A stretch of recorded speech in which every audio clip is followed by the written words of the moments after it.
Shalom saudari-saudariku yang dikasih Tuhan, saya akan membacakan satu bagian firman Tuhan dari Mazmur pasal yang ketiga yang berbunyi demikian. Mazmur Daud ketika ia lari dari Absalom anaknya. Ya Tuhan, betapa banyaknya lawanku. Banyak orang yang bangkit menyerang aku.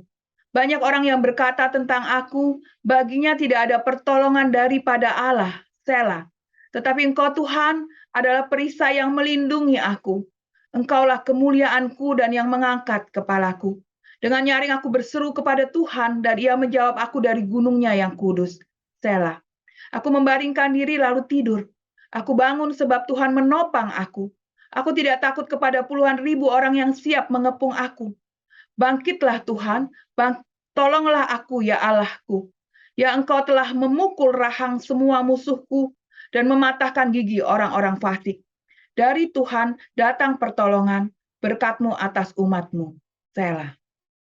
Dalam Mazmur pasalnya yang ketiga, Daud menyatakan kesedihan hatinya yang teramat dalam karena Daud dikhianati oleh Absalom anaknya yang mempengaruhi rakyatnya untuk melawan dan menjatuhkan tahta Daud.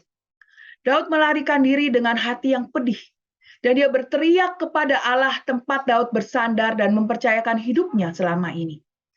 Kalau kita membaca Mazmur 3, kita menemukan ada 3 kata Selah. Selah mempunyai arti berhenti atau istirahat sejenak.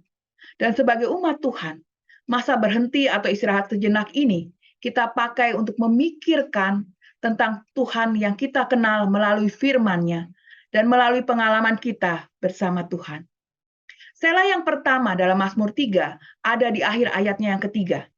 Setelah Daud berteriak dengan sedih kepada Tuhan, Selah ini mengajarkan kepada kita bahwa kita boleh berteriak dan menangis kepada Tuhan ketika kita menghadapi pergumulan hidup.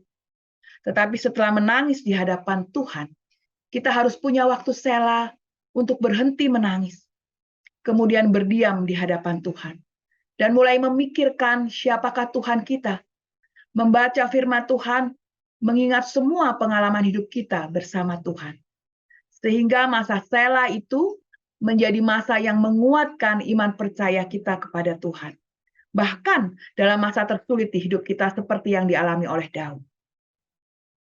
Dalam ayat 4-5, kita bisa membaca bahwa setelah Daud memiliki waktu selah tersebut, dia mendapatkan kekuatan dan imannya kembali bertumbuh di dalam Tuhan.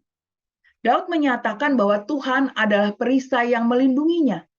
Bahkan Daud merasakan bahwa ketika dia berseru kepada Tuhan dengan nyaring, maka Tuhan menjawab Daud dari gunungnya yang kudus. Semangat Daud bangkit kembali.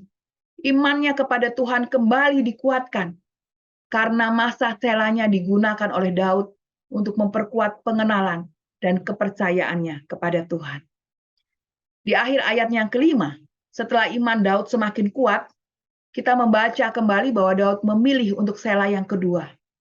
Dalam masa selah yang kedua ini, Daud semakin tenang dan semakin beriman kepada Tuhan.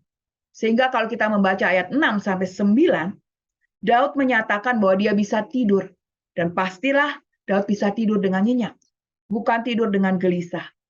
Buktinya ketika Daud bangun dari tidurnya, dia merasakan bahwa Tuhan menopang dia, sehingga Daud tidak takut kepada puluhan ribu orang yang siap mengepungnya.